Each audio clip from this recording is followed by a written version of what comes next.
Kiravek stood at the edge of the mining platform, watching the first shift workers disappear into the dark tunnels below. The morning air on Proxima 7 was thick with dust and the smell of burned metal.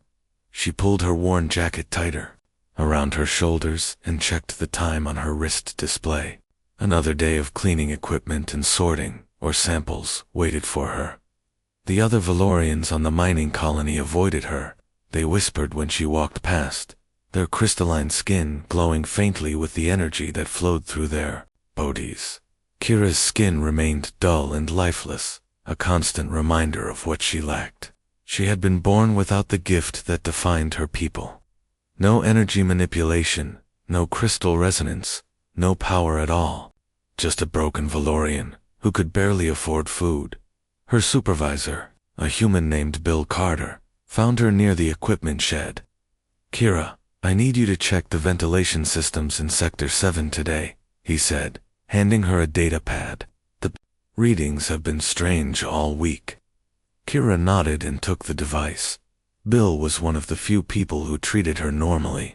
He didn't care that she couldn't channel energy like other Valorians. He just wanted someone who could do the job right. She made her way through the maze of corridors that connected different parts of the mining complex.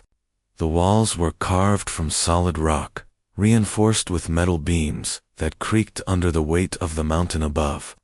This place had been her home for 3 years, ever since her family sent her away. They couldn't bear the shame of having a defective daughter. The ventilation systems were located deep in the mining complex, close to the main excavation areas. Kira had always been good with machines. She understood how they worked, how to fix them when they broke. It was the only skill that kept her employed. She was halfway through her inspection when the ground shook.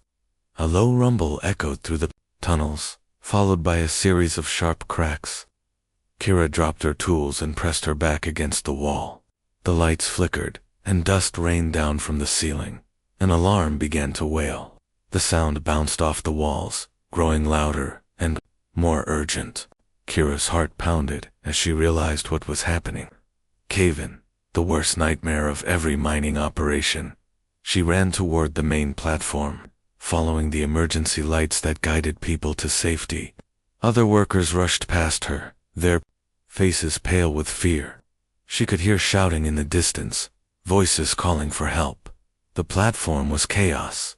Humans and Valorians crowded around the main control station, where holographic displays showed the status of different mining sectors. Red warning lights flashed across most of the screen. Sector 12 was completely dark. "How many are down there?" someone shouted. 47 in Sector 12, a voice replied. "Maybe more." Kira pushed through the crowd until she could see the displays clearly. The cave-in had blocked the main access tunnel to Sector 12. The emergency exits were also sealed. The trapped workers had maybe 6 hours of air left. A group of Valorian engineers gathered around the control station. Their leader, a tall male named Zek Terran, studied the readouts with glowing eyes. "We can use energy beams to clear the blockage," he said.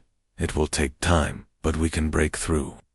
"What about the structural integrity?" asked another engineer. "If we use too much force, we might cause another collapse." Zek waved his hand dismissively. "The humans knew the risks when they chose to work in the deep sectors. We do what we can." Kira felt anger rise in her chest. The humans worked in the dangerous areas because they had no choice. The Valorians kept the safe jobs for themselves.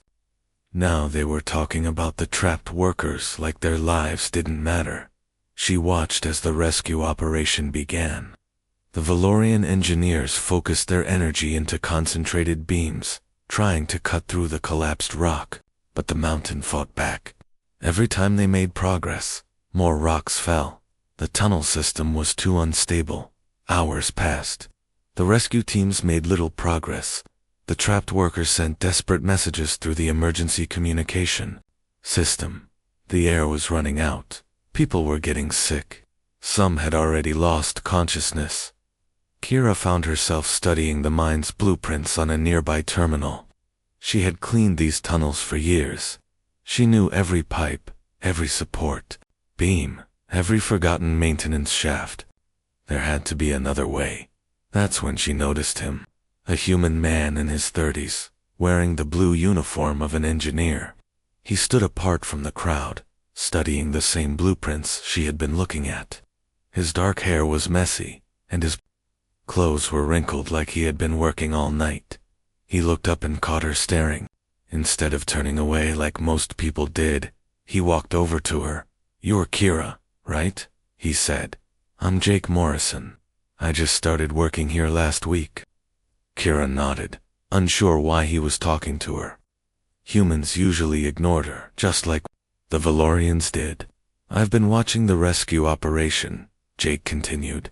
"They're trying to force their way through the main blockage, but it's not working. The rock is too unstable." "I know," Kira said quietly. "But there's nothing else they can do. The emergency exits are blocked too." Jake pulled up a three-dimensional map of the mine on his portable display. "What about the old maintenance tunnels? Some of them connect to Sector 12. Kira looked at the map. She had cleaned those tunnels many times. "They're too narrow for rescue equipment, and most of them are flooded." "But not all of them," Jake said. He pointed to a section of the map. "This tunnel here connects to the water processing plant. If we could drain the water and clear the debris, it might be wide enough for people to crawl through." Kira shook her head. "The Valorians would never approve it. They think it's too dangerous." "Then we don't ask for approval," Jake said. He looked directly into her eyes. "I need someone who knows these tunnels better than anyone. Someone who can guide me through the maintenance shafts. Will you help me?" Kira stared at him. No one had ever asked for her help before. No one had ever looked at her like she might be useful. "Why me?" she asked. Jake smiled. "Because you're the only person here who actually pays attention to the parts of this place that everyone else ignores. That makes you exactly what we need." For the first time in years, Kira felt something other than shame. She felt needed. She looked at the rescue operation, where the Valorians were still failing to break through the main blockage. Then she looked back at Jake, who was waiting patiently for her answer. "Okay," she said. "I'll help you." Jake led Kira away from the main platform to a storage area where they could work without being noticed. He spread his portable display on a metal table and pulled up detailed maps of the mine's maintenance system. The blue glow of the screen lit up both their faces in the dim room. "Show me the tunnel you think we can use," Jake said.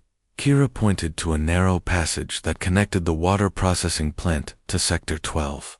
"This one runs parallel to the main tunnel. It's been sealed for 2 years because of flooding, but the water comes from a broken pipe. If we can fix the pipe and pump out the water, the tunnel should be clear." Jake studied the route carefully. How long would it take to get through? Maybe 3 hours to drain the water and clear the debris. Then another hour to reach the trapped workers. Kira hesitated. "But Jake, even if we get through, how do we get 47 people out? The tunnel is barely wide enough for one person." "We don't bring them all out at once," Jake said. "We bring them air first. Then we evacuate the injured ones. The healthy workers can wait while we make the tunnel wider." Kira had never thought about rescue operations this way. The Valorians always tried to solve problems with brute force, using their energy powers to blast through obstacles. Jake was thinking like an engineer, breaking a big problem into smaller pieces. They gathered the supplies they would need. Jake found portable oxygen tanks, water pumps, and excavation tools. Kira collected the maintenance keys and emergency communication equipment. They worked quietly, knowing that the Valorian supervisors would stop them if they found out. The entrance to the maintenance tunnel was hidden behind a locked door in the lower levels of the complex. Kira's hands shook as she used her access key. She had never done anything this dangerous before. If they got caught, she would lose her job. If they failed, people would die. The tunnel was exactly as she remembered it. Dark, narrow, and filled with stagnant water that reached their knees. The walls were covered with pipes and electrical conduits. Every few meters, metal support beams blocked their path. "This is going to be harder than I thought," Jake said, shining his light ahead. "But we can do it." They worked for hours. Jake used his engineering skills to reroute the water flow, while Kira guided him through the maze of pipes and cables. Her knowledge of the maintenance system proved invaluable. She knew which pipes were active, which supports were low, and where the emergency shutoffs were located. As they worked, Jake told her stories about Earth and human history. He talked about explorers who crossed dangerous oceans, inventors who failed hundreds of times before succeeding, and ordinary people who did extraordinary things when others needed help. "Humans have a saying," Jake said, while they waited for a section of tunnel to drain. "When everyone tells you something is impossible, that just means no one has figured out how to do it yet." Kira had never heard anything like this. Valorian culture taught that people should accept their limitations and find their proper place in society. Defective individuals like her were supposed to be grateful for whatever scraps they received. "Is that why you're helping me?" she asked. "Because you think I can do impossible things?" Jake stopped working and looked at her. "I'm helping you because you're the only person who saw a solution when everyone else gave up. That's not about being Valorian or human. That's about having a good mind and the courage to use it." They reached the connection point to Sector 12, just as the emergency communication system crackled to life. The trapped workers were in bad shape. Several had passed out from lack of oxygen. Others were injured from falling rocks. Kira squeezed through the narrow opening first, dragging an oxygen tank behind her. The trapped workers were huddled in a small chamber, their faces pale and desperate. She had never seen people so close to death. "We're getting you out," she told them, connecting the oxygen tank to the emergency air system. "Just hold on a little longer." Jake arrived with more equipment and medical supplies. Together, they stabilized the injured workers and began the evacuation process. One by one, they guided people through the maintenance tunnel to safety. It took 6 hours to evacuate everyone. By the time they brought out the last worker, word had spread throughout the mining complex. A crowd waited at the tunnel entrance, including several Valorian supervisors who looked angry and confused. Zektaran pushed through the crowd to confront them. "What is the meaning of this? You had no authority to attempt a rescue." "We saved 47 lives," Jake said calmly. "I thought that was more important than paperwork. You risked the stability of the entire mine. Your unauthorized actions could have caused additional casualties." Kira stepped forward. She had never spoken up to a Valorian supervisor before, but something had changed inside her during the rescue. The official rescue was failing. People were dying. "We found another way." Zek's crystalline skin glowed brighter with anger. "You are not qualified to make such decisions. You are defective, useless. This human manipulated you into helping him take credit for his success." The words hit Kira like a physical blow. For a moment, she felt the old shame returning, but then she remembered Jake's words about impossible things and the grateful faces of the workers they had saved. "Maybe I am defective," she said quietly, "but defective people see things that perfect people miss. While you were trying to force your way through solid rock, I was looking for a path that already existed." Bill Carter arrived to break up the confrontation. He praised both Jake and Kira for their quick thinking and bravery. The rescued workers gathered around them, thanking them for saving their lives. But Kira noticed that when the official reports were filed, only Jake's name was mentioned. The Valorian authorities gave him a commendation for his heroic actions. Her contribution was ignored, as if she had never been there. Later that night, Jake found her sitting alone in the cafeteria. She was staring at her hands, thinking about what Zek had said. Maybe she really was useless. Maybe she had just been lucky this time. "You know what the difference is between humans and other species," Jake said, sitting down across from her. "We don't believe in useless people. We believe that everyone has something valuable to contribute, even if it's not obvious at first. He pulled out a small device that looked like a communication pad. I wasn't completely honest with you earlier. I didn't come to Proxima 7 just to work in the mines. I'm part of a special project that looks for people with unique abilities. Kira looked up at him. What kind of abilities? The kind that can't be measured by traditional standards. People who think differently, who see solutions that others miss, who have the courage to act when everyone else gives up. Jake activated the device, and a holographic message appeared. I've been authorized to offer you a position with a human research team. We need someone with your skills for something much more important than mining. Kira stared at the message. It was written in both human and Valorian languages, stamped with official seals. What kind of research?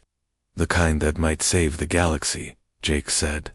But I can't tell you more unless you agree to come with me. Are you interested? Kira thought about her life on Proxima 7.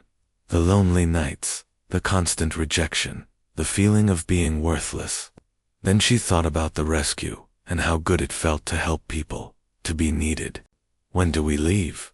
She asked. Jake smiled. Tomorrow morning. Pack light. Where we're going, you won't need much from your old life. As Kira walked back to her quarters, she felt something she had never experienced before. Hope. For the first time in her life, someone believed she could be more than just a broken Valorian. Someone saw potential in her that even she didn't know existed. She didn't know what challenges waited ahead, but she knew she was ready to face them. The rescue had shown her that she was capable of more than she had ever imagined. With Jake's help, maybe she could discover what she was truly meant to do. The transport ship was smaller than Kira had expected. She sat in the passenger area, watching stars drift past the viewport as they traveled through hyperspace. Jake had been quiet during most of the journey, reading reports on his datapad, and making encrypted calls to people whose names he didn't mention. 3 days into the trip, they dropped out of hyperspace near an asteroid field. Kira pressed her face against the window, looking for their destination. She saw only floating rocks and empty space. Where are we? She asked. Jake pointed to what looked like a large asteroid. There, that's our destination. As they approached, Kira realized it wasn't an asteroid at all. It was a space station, carefully disguised to look like a piece of floating rock. Hidden sensors scanned their ship, and a concealed docking bay opened to receive them. Dr. Lisa Harper met them at the airlock. She was a middle-aged human woman with graying hair and kind eyes. Her lab coat was covered with equations and diagrams written in different alien languages. Welcome to Research Station Omega, she said, shaking Kira's hand. Jake has told me a lot about you.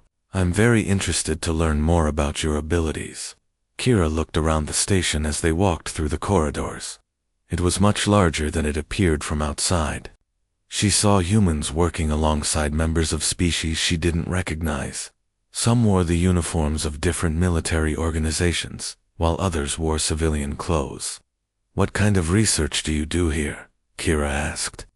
We study things that most people don't want to think about, Dr. Harper replied. Threats to galactic civilization, problems that can't be solved by any single species working alone. They entered a large meeting room where several other researchers were waiting. Dr. Harper gestured for Kira to sit at a table covered with holographic displays and alien artifacts. Before we begin, I need to tell you something that might be difficult to hear, Dr. Harper said. Your genetic condition is not a defect. It's an extremely rare mutation that occurs in less than 1 in a million. We call it quantum sensitivity. Kira felt her heart skip. What do you mean? Normal Valorians manipulate energy through their crystalline neural networks. But your brain is wired differently.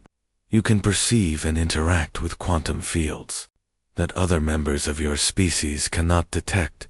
This makes you appear powerless by Valorian standards, but it actually gives you abilities that are far more valuable. Dr. Harper activated a holographic display showing brain scans. We've been studying individuals like you for several years. Quantum sensitives exist in many species, but they're usually rejected by their own people because their abilities don't fit traditional categories. Jake leaned forward. Show her the real reason we brought her here. Dr. Harper's expression became serious. The galaxy faces a threat that most governments are trying to hide. An ancient machine race called the Devourers is returning after 1,000 years of dormancy. They consume entire star systems, turning all matter into energy to fuel their expansion.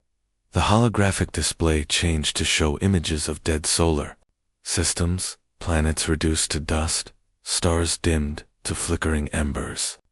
Kira had never seen anything so terrifying. How do you know they're coming back? She asked. Because we've been tracking their approach for the past 5 years, Dr. Harper replied. They move slowly, but they're unstoppable. The combined fleets of all known species couldn't defeat them the last time they appeared. Trillions of beings died before the Devourers mysteriously withdrew. Another researcher, a reptilian alien named Dr. Sek, spoke up. The major powers have been preparing for their return. The Valorians have built new energy weapons. The Korothi have developed mental shields. The Thrakari have created advanced defense systems. All of them are useless. Why? Kira asked, though she was afraid of the answer. Because the Devourers exist partially in quantum space, Dr. Harper explained. Normal weapons and energy attacks pass right through them. Only quantum-based technology can affect them, and only quantum sensitives can properly operate such technology. Jake activated another display showing weapon designs. We've been developing quantum disruptors based on ancient technology we found in abandoned ruins. But we need someone who can calibrate them properly. Someone who can see quantum patterns that others cannot. Kira stared at the weapons.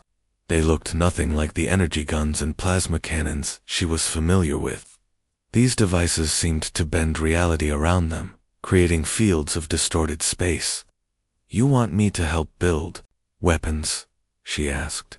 We want you to help save the galaxy, Dr. Harper said. The Devourers will arrive in less than 2 years. If we can't stop them, every living thing in this galaxy will die.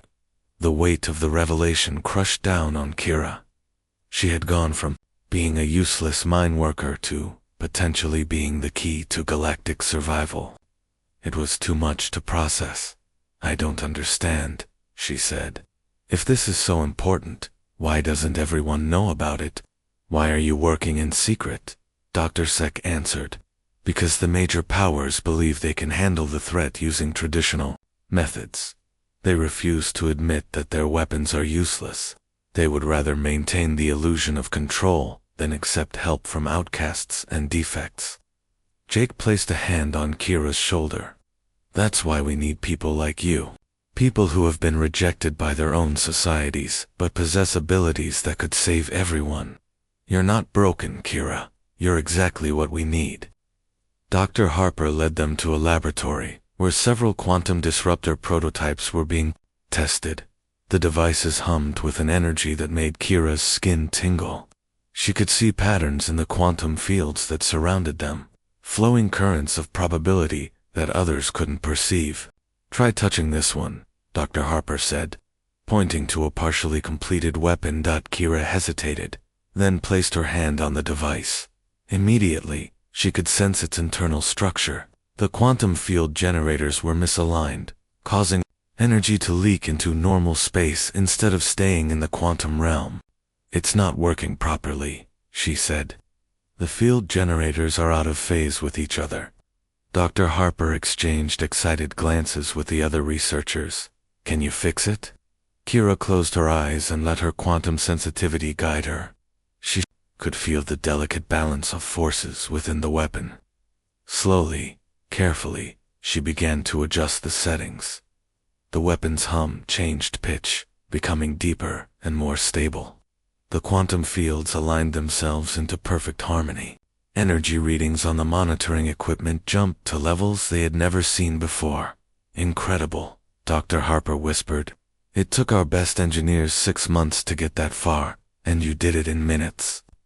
Kira opened her eyes and stepped back from the weapon. She felt drained, but also exhilarated. For the first time in her life, she had used abilities that were truly her own. The Devourers will be here sooner than we thought, Jake said, studying new intelligence reports. Our deep space sensors have detected their scout ships. We have maybe 18 months before the main fleet arrives. Dr. Harper turned to Kira. I won't lie to you. The work we're asking you to do is dangerous. You'll be handling forces that could kill you if you make a mistake. And even if we succeed in building the weapons, there's no guarantee they'll be enough to stop the Devourers. Kira looked around the laboratory at the other researchers. They were all outcasts like her, people who had been rejected by their own societies but refused to give up hope. They were working together to save a galaxy that had never accepted them. What do you need me to do? She asked. Dr. Harper smiled. Help us build weapons that can kill gods, and pray that we finish in time. As Kira began her training, she realized that her old life was truly over. She was no longer the broken Valorian who cleaned mining equipment. She was a quantum sensitive, one of the few beings in the galaxy who could perceive the hidden forces that held reality together. The weight of responsibility was terrifying, but she wasn't carrying it alone. Jake believed in her. Dr. Harper supported her, and the other researchers treated her as an equal.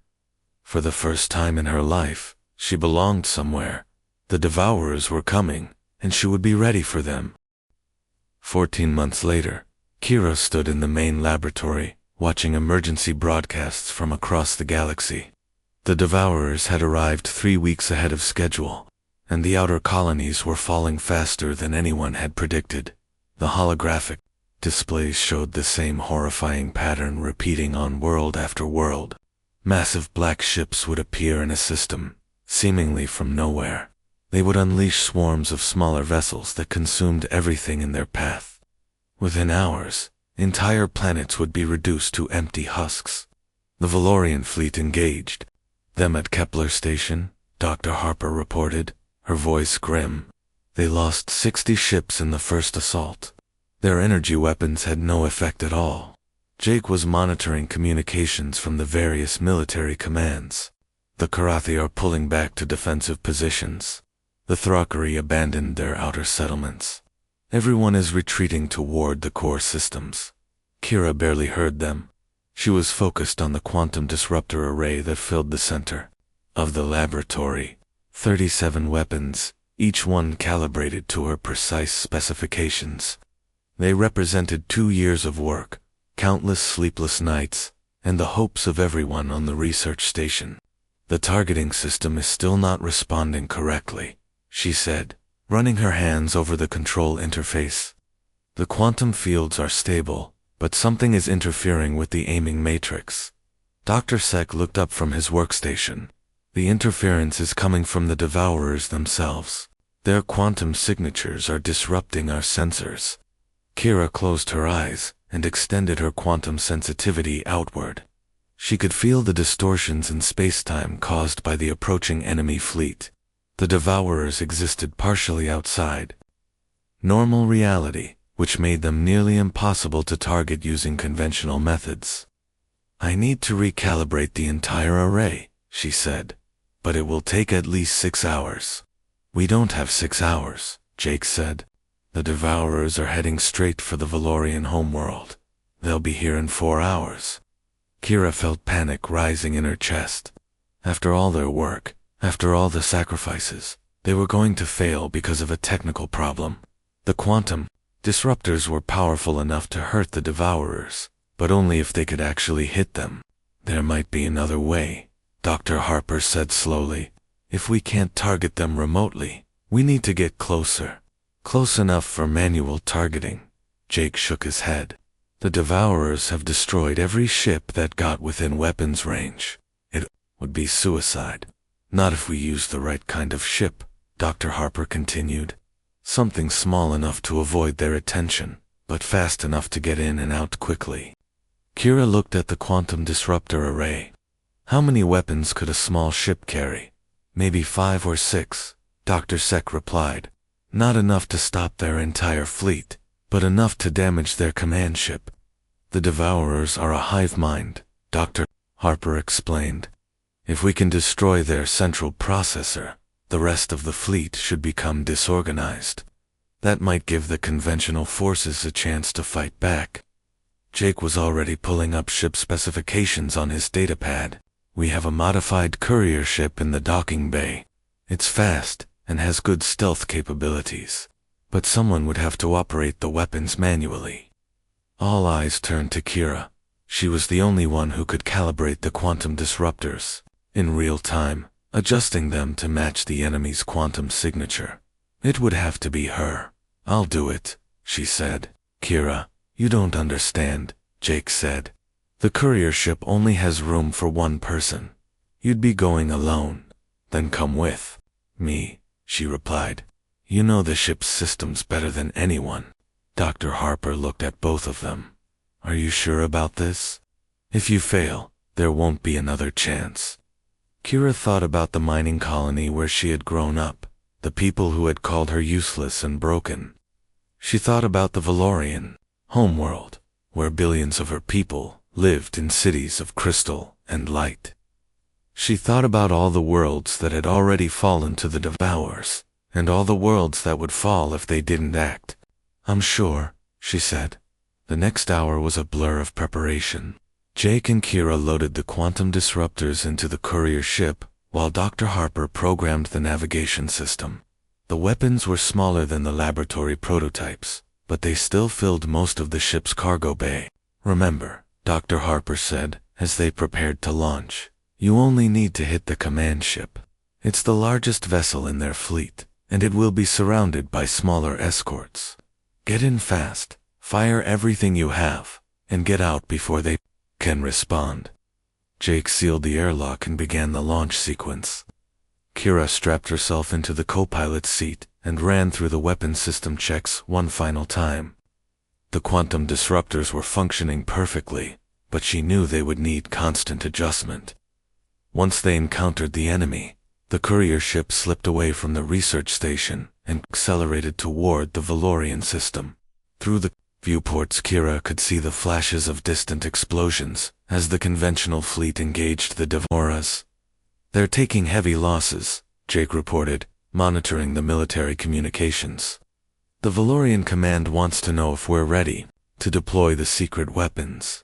Tell them we're on our way, Kira said. As they approached the battle zone, Kira got her first close look at the Devourers. They were unlike anything she had ever seen. The ships seemed to be made of living metal that shifted and flowed like liquid. They moved through space with impossible grace, phasing in and out of normal reality. The command ship was a collateral nightmare of black metal and pulsing energy. It floated at the center of the enemy formation, protected by dozens of smaller vessels. Kira could see the quantum distortions it created, ripples in space-time that made it difficult to look at directly. There's our target, Jake said. How are the weapons looking? Kira was already making adjustments to the quantum disruptors. The command ship's quantum signature was incredibly complex, constantly shifting between different dimensional frequencies. She had to match each weapon to a specific harmonic resonance. I need to get closer, she said. I can't get a stable lock at this range. Jake pushed the ship's engines to maximum power.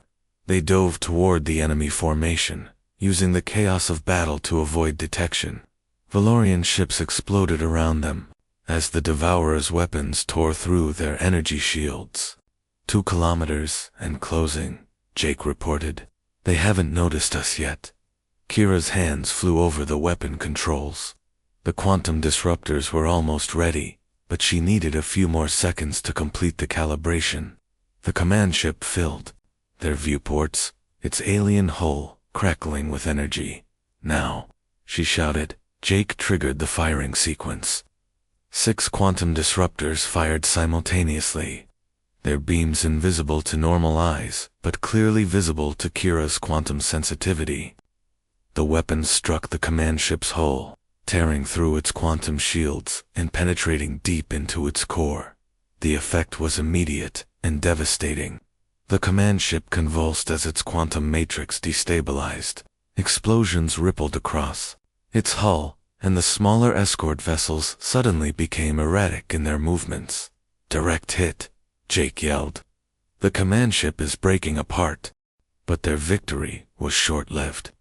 The dying command ship's death throes sent out a pulse of quantum energy that overloaded the courier ship's systems.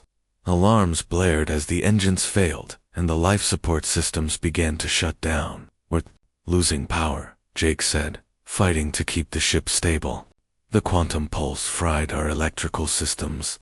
Kira looked out at the battle raging around them. The Devourers were indeed becoming disorganized without their command ship, but they were still dangerous. And now she and Jake were trapped in a powerless ship in the middle of a war zone. "Can you get the engines back online?" she asked. "I'm trying," Jake replied, "but the quantum pulse damaged the power core. We might have enough battery power to reach the nearest Valorian ship, but that's it." Kira felt a familiar sensation, the same feeling she had experienced in the mine, when she found the solution that everyone else missed. She looked at the dead quantum disruptors in the cargo bay, then at the ship's failing power systems. "Jake," she said, "what if we could convert the quantum disruptors into a power source? The quantum fields are still stable, even if the firing mechanisms are damaged." Jake stared at her. "That's incredibly dangerous.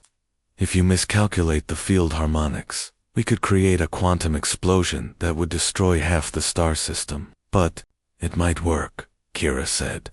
"And right now, it's our only chance." Jake nodded grimly. "Do it." Kira crawled into the cargo bay and began rewiring the quantum disruptors. She could feel the unstable energy fields around her, ready to tear apart at the molecular level if she made a mistake. But her quantum sensitivity guided her, showing her exactly how to channel the power safely. The ship's lights flickered back to life. The engines hummed with renewed power. They had done it. "Kira," Jake called from the cockpit, "you need to see this." She returned to the co-pilot's seat and looked out at the battle. The Devourers were retreating, their fleet breaking apart as individual ships fled in different directions. The Valorian forces were pursuing them, their energy weapons finally having some effect on the disorganized enemy. "We did it," she whispered. "We actually did it." Jake smiled at her. "No, Kira, you did it. You saved everyone." As they flew back toward the research station, Kira realized that she had finally found her purpose. She was no longer the broken Valorian who had been cast out by her own people. She was the quantum sensitive who had helped save the galaxy. But she also knew that this was just the beginning. The Devourers would return, and next time they would be prepared for quantum weapons. The galaxy would need people like her more than ever. 6 months after the Battle of Valorian Prime, Kira stood before the Galactic Council in the Great Crystal Chamber on the neutral world of Nexus.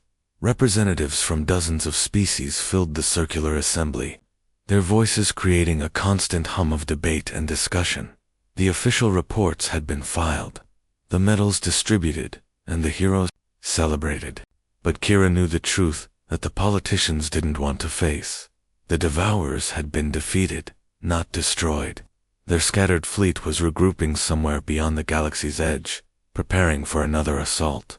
The Quantum Disruptor Network is now operational in 17 star systems, she reported to the assembled delegates. But we need to expand it to at least 50 systems if we want to be ready for the next attack. A Valorian representative stood up. The cost of such expansion would be enormous. Our worlds are still recovering from the recent conflict. Perhaps we should focus on improving our conventional defenses instead. Kira felt the familiar frustration rising in her chest. Even after everything that had happened, the major powers still didn't understand what they were facing. They wanted to believe that the Devourers were just another enemy that could be defeated with traditional weapons and tactics. "Honored delegates," she said, keeping her voice calm, Conventional weapons are useless against the Devours. They exist partially in quantum space. Only quantum-based technology can affect them, and only quantum sensitives can operate such technology effectively. Yes, we understand your position, said a Thrakari admiral. But quantum sensitives are extremely rare. We cannot base our entire defense strategy on a handful of individuals with unusual abilities. That was the problem. The galaxy's leaders saw quantum sensitives as oddities, useful tools, but not people to be trusted with important decisions. They wanted to use the quantum disruptors, but they didn't want to admit that their entire military doctrine was obsolete. After the council session ended, Kira walked through the corridors of the government complex with Jake and Dr. Harper. The older woman had been promoted to director of quantum research after the success of the Disruptor project, but she still preferred working in the laboratory to attending political meetings. They're never going to approve the expansion, Dr. Harper said. Too expensive, too risky, and it requires admitting that everything they thought they knew about warfare is wrong. Then we do it without their approval, Jake replied. We've been working on establishing independent research stations in the outer systems. Places where quantum sensitives can develop their abilities without interference from the major governments. They had been recruiting quietly for months, searching for individuals like Kira, who had been rejected by their own societies, but possessed valuable abilities. The response had been overwhelming. Apparently, the galaxy was full of people who had been told they were useless or broken, but who actually had talents that could save everyone. Kira thought about the training facility they had established on a remote moon. 23 quantum sensitives from different species, all learning to work together despite their differences. They came from all walks of life, failed soldiers, rejected scholars, social outcasts who had never fit in anywhere. There's something else, Dr. Harper said as they reached the transport bay. Our deep space sensors have detected something strange near the galactic rim. Energy signatures that match Devourer technology, but different somehow. Jake frowned. Different how? The quantum resonance patterns are more complex, more organized. It's as if they're building something new. Kira felt a chill run down her spine. The Devourers were adapting, learning from their defeat. They would return stronger than before, and the galaxy's conventional forces would be even less effective against them. How long do we have? She asked. 2 years, maybe 3. But that's just a guess based on the construction patterns we're seeing. They boarded the transport that would take them back to the research station. As they traveled through hyperspace, Kira stared out at the stars and thought about how much her life had changed. 3 years ago, she had been a nobody, a broken Valorian who cleaned mining equipment. Now she was one of the most important people in the galaxy, responsible for defending trillions of lives. The weight of that responsibility had been crushing at first, but she had learned to share it with others, to build networks of trust and cooperation that transcended species boundaries. The quantum sensitives she worked with had become more than colleagues. They were her family, bound together by their shared experiences of rejection and discovery. When they arrived at the research station, Kira was surprised to find a familiar face waiting for her. Zektaran, the Valorian engineer, who had dismissed her as useless during the mining accident, stood in the docking bay, looking uncomfortable and uncertain. Kira, he said, approaching her cautiously. I wanted to speak with you about what happened at Proxima 7. She studied his face, looking for signs of the arrogance and contempt she remembered. Instead, she saw something she had never expected to see from him: humility. I was wrong, he continued. About you, about your abilities, about what it means to be useful. The mining rescue, the quantum disruptors, everything you've accomplished, I should have listened to you from the beginning. Kira felt a mix of emotions. Part of her wanted to reject his apology, to remind him of all the times he had made her feel worthless. But another part of her recognized the courage it took for him to admit his mistakes. Why are you telling me this? She asked.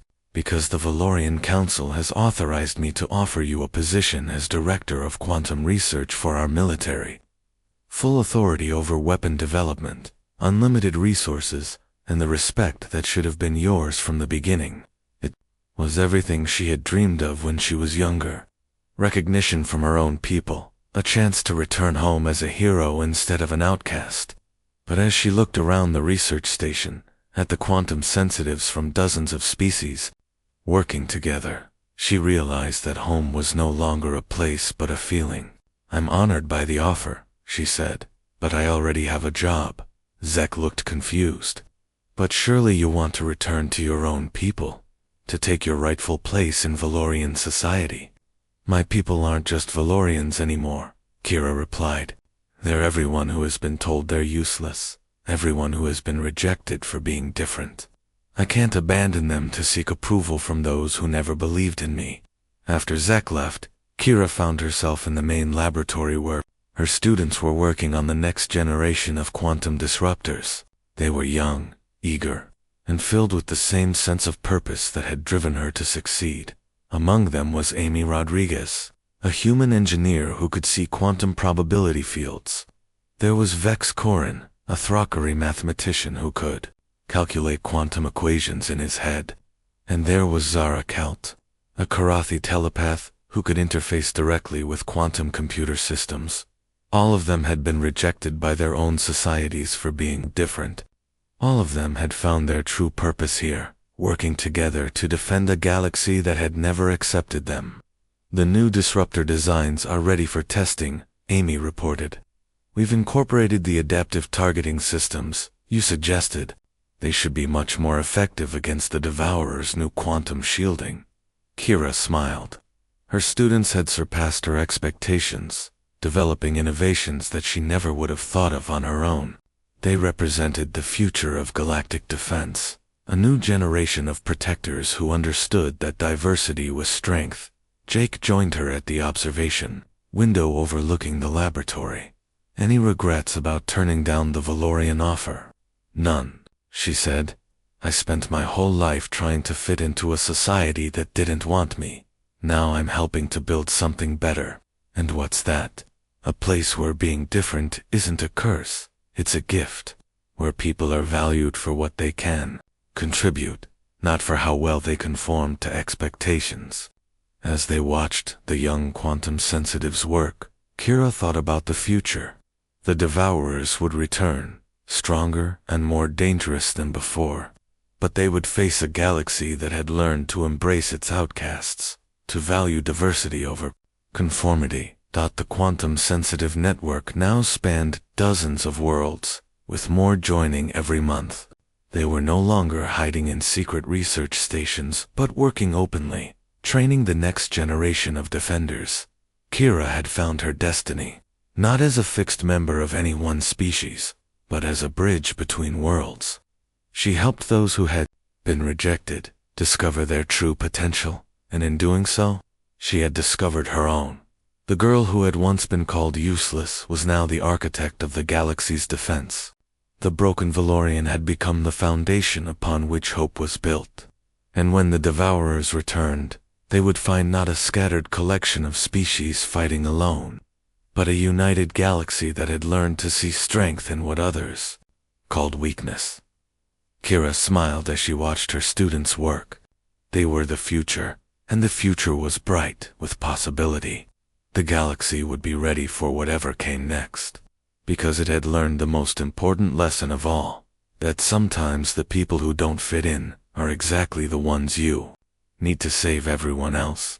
The stars outside the station seemed to shine a little brighter, as if they approved of what she had built, and in the quantum fields that surrounded them all, Kira could sense the threads of destiny weaving together, creating a tapestry of hope that would endure whatever darkness lay ahead. She had found her place in the universe, and it was exactly where she belonged,